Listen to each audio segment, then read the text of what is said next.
এরপরে আসে যে খিজির ইসলামের ব্যাপারে আল্লাহ বলছেন যে আতাইনাহু মিন লাদুন্না ইলমা, সূরা কাহফের মধ্যে যে আল্লাহ বলেন যে আমি আমার পক্ষ থেকে ইলমে লাদুন্নি, আমার পক্ষ থেকে ইলম দান করেছি। এখন এই মিন লাদুন্না ইলমা, ইলমে লাদুন্নি অর্থাৎ আল্লাহর পক্ষ থেকে আল্লাহ বলেছেন তাকে জ্ঞান দান করা হয়েছে। এখন এই ইলমে লাদুন্নিটা এটা কি খাস একটা গ্রুপের জন্য, না এটা সাধারণ মানুষের পাওনা, না এটা কি, এটা নিয়ে সমাজে কিন্তু একটা বিরাট বিভ্রান্তি চলছে। সমাজের এক শ্রেণীর লোক মনে করেন ইলমে লাদুন্নি এটা আল্লাহর খাস বান্দারাই পেয়ে থাকে, যারা বিশেষ সমাজে ওলি আল্লাহ এবং এইভাবে যারা মারেফাতপন্থী বা বুজুর্গ লোক, এই সমস্ত লোকের কাছে ইলমে লাদুন্নি থাকে। এটা একটা ধারণা তারা সমাজে ব্যাপকভাবে এটা ছড়িয়ে থাকেন। কিন্তু আমরা কোরআনে দেখি যে না, এটা ঠিক নয়। ইলমে লাদুন্নি এটা সকল মানুষেরই প্রাপ্য। যাকে আল্লাহ দিবেন সেই পাবে, এবং যার যতটুকু প্রয়োজন তাকে আল্লাহ এই জ্ঞানটা দান করে থাকেন। ইলমে লাদুন্নি এটা কোনো খাস এলেম নয় যেটা বিশেষ এক শ্রেণীকে দেওয়া হবে, এটা নয়। বিশেষ বিষয় হলো নবুয়ত এবং রেসালাত। এই নবুয়ত এবং রেসালাত এটা আল্লাহর বাছাইকৃত বান্দারা ছাড়া এটা অন্যরা কেউ পাবে না।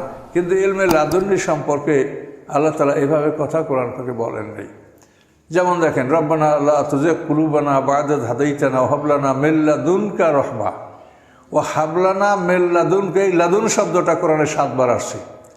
এই লাদুন শব্দ থেকে লাদুন্নি, ইলমে লাদুন্নি। তো এখানে আল্লাহ আমাদেরকে কোরআনে দোয়া শিখিয়ে দিয়েছেন। সেখানে আল্লাহ বলছেন কি আমাদেরকে, রব্বানা লা তুজিগ কুলুবানা বা'দা ইয হাদাইতানা ওয়া হাব লানা মিন লাদুনকা রাহমা।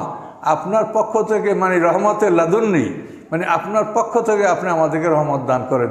তাহলে ইলমে লাদুন্নি তো আমরা সবাই পাবো, এটা তো আল্লাহই শিখিয়ে দিয়েছেন কোরআনের দোয়া। তাহলে ইলমে লাদুন্নি এটা খাস একটা গ্রুপের, বা এটা কোনো মানে অলি আল্লাহদের বা মানে মারিফাতপন্থীদের এই যে একটা ধারণা দেওয়া সমাজে, এটা কিন্তু একটা বিভ্রান্তি, এবং এটা হলো মানে ধর্ম ব্যবসার একটা সুযোগ সৃষ্টি করার পন্থা। ইলমে লাদুন্নি এটা সবার জন্য। কিতাবুন উহকামাত আয়াতু সুম্মা ফুসসিলাত মিন লাদুন হাকিমিন আলিম। এই যে কোরআন সম্পর্কে বলা হয়েছে কিতাবুন ফুসসিলাত আয়াতুহু, এই কিতাব এর উহকামাত আয়াতুহু, এই কিতাবের আয়াতগুলিকে প্রতিষ্ঠিত করা হয়েছে। সুম্মা ফুসসিলাত মিন লাদুন হাকিমিন আলিম, তারপরে এই কিতাবকে মিন লাদুন হাকিমিন আলিম। তো আল্লাহ তাআলা যে হাকিম, কৌশলী, প্রজ্ঞাময়, বিজ্ঞানময় আল্লাহ, জ্ঞানী, তার পক্ষ থেকে এই কোরআন তাফসিল ব্যাখ্যা করা হয়েছে। এখন হাকিমেন আলিমের পক্ষ থেকে কোরআনের ব্যাখ্যা করা হয়েছে, তাহলে এই কোরআনের ব্যাখ্যাটা ইলমে লাদুন্নি, হাকিমেন মিন লাদুন, লাদুন শব্দটা যেখানে আছে, তো সেই কোরআন তো আমরা সবাই পেয়েছি। তো কোরআন যখন আমরা পেয়েছি, তো কোরআনের সবচেয়ে বড় ইলমে লাদুন্নি, যেটা তো আমরা সবাই পেয়েছি। তো ইলমে লাদুন্নি কোনো বিশেষ একটা গ্রুপের এই ধারণাটা সৃষ্টি করা, এটা ধর্ম ব্যবসায়ীদের একটা কৌশল। আপনারা কখনো এটা বিশ্বাস করবেন না যে ইলমে লাদুন্নি ওই ধরনের কোনো লোকের মধ্যে আছে। ইলমে লাদুন্নির অধিকারী পৃথিবীর সবাই। রব্বে হাবলি মিন লাদুনকা যুররিয়াতান তাইয়্যিবা, এখানেও লাদুন, সন্তান চাওয়ার জন্য লাদুন আল্লাহর পক্ষ থেকে। কাজে আমাদের রহমত, আমাদের হেদায়েত, আমাদের জ্ঞান, এগুলি সব ইলমে লাদুন্নি, অর্থাৎ এটা আল্লাহর পক্ষ থেকেই শব্দটা আসে। লাদুন শব্দটা কোরআনে 7 বার আসে, এবং প্রত্যেকটা আয়াতে আমি পরীক্ষা করে দেখেছি যেখানে এই বিষয়টা সবার জন্য। তো আল্লাহ তাআলা কাকে কি দিবেন, ইলমে লাদুন্নি তো ভালো, আপনি সাধারণ জ্ঞানও তো সবাইকে আল্লাহ দান করে থাকেন না। কোরআনের জ্ঞান তো সাধারণ জ্ঞান, হাদিসের জ্ঞান, কোরআনের জ্ঞান, ফিকার জ্ঞান, এগুলি কি সবাই আছে?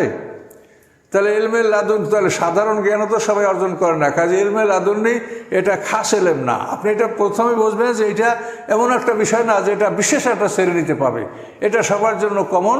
কাজে যে কোনো মানুষ ইলমে লাদুন্নি অর্জন করতে পারে, বা আল্লাহর কাছে বললে আল্লাহ তাকে দান করতে পারেন।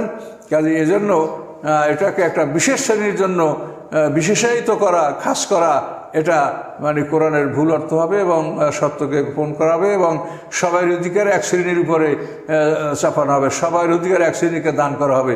কাজে এটা কিন্তু ঠিক হবে না।